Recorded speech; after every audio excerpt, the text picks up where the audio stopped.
Developments. There are so many moving parts to this story, Miles. That's right, and so many criminal complaints in this matter. Danuel Drayton was arrested in California hotel Tuesday for allegedly murdering a Queens nurse inside her home. He has a long history of violent crimes against women, and in the days leading up to Samantha Stewart's death, police say Drayton was on a violent spree.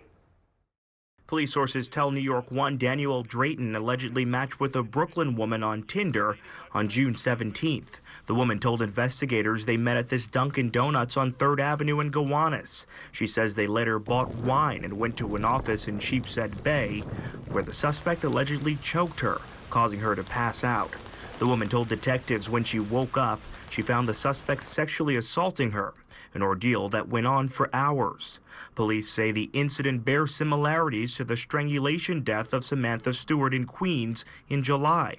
In that case, the 31-year-old nurse was found murdered, bound in her home after relatives hadn't heard from her in days. They came together. They came together and that evidence names started to gel, and we learned that we were looking for one person for both crimes. With the suspect's name and photo and the electronic trail he left behind, Shea says his investigators started working backwards. You start to see some other possibilities of, again, meeting people, dating websites.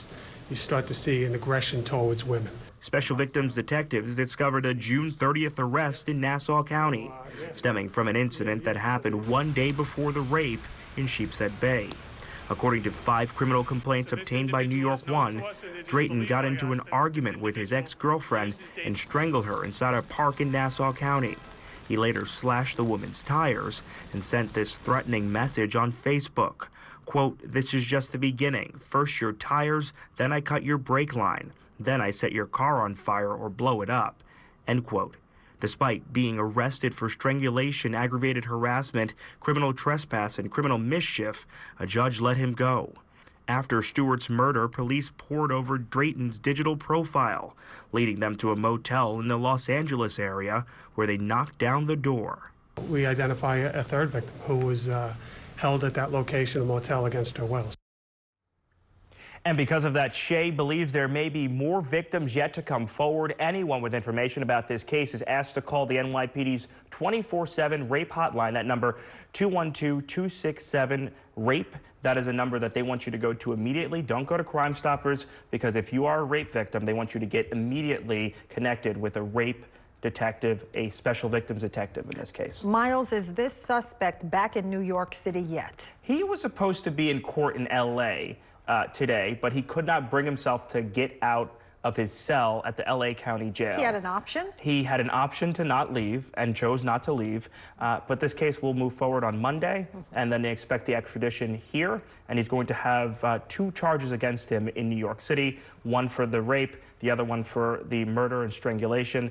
But this is a thick stack of criminal complaints, and it's all spelled out in here for those other 2 incidents before the murder in Queens and before the rape in Brooklyn. Quickly, if we heard from the nurse's family? We heard, I spoke to her brother today. By phone. By phone. They're still trying to get together the funeral arrangements. He's actually running around, but very relieved that this guy has been caught.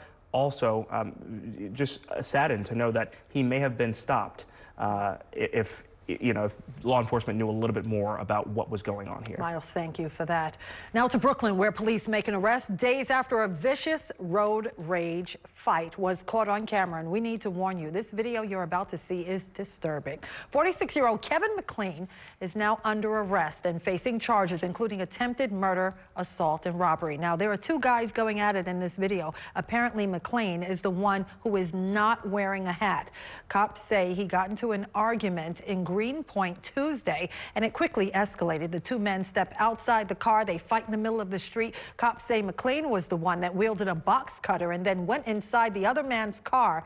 That's him going inside the white car, allegedly, and stealing the keys from the ignition. It gets even more chaotic. The suspect, again, Kevin McLean, then gets in his car and drives off, but the other man hangs onto the window. He's crushed between another vehicle. The victim was treated for cuts and bruises to his arms and hips. All right, to upstate New York now, where a former NYPD lieutenant is sentenced to 18 years in prison for raping 2 teenagers. Nicholas McAteer admitted to abusing 2 teens in Orange County over a number of years. He'll now be registered as a sex offender and must pay more than $2,800 in fines. The facts that these young ladies went through and that this defendant put them through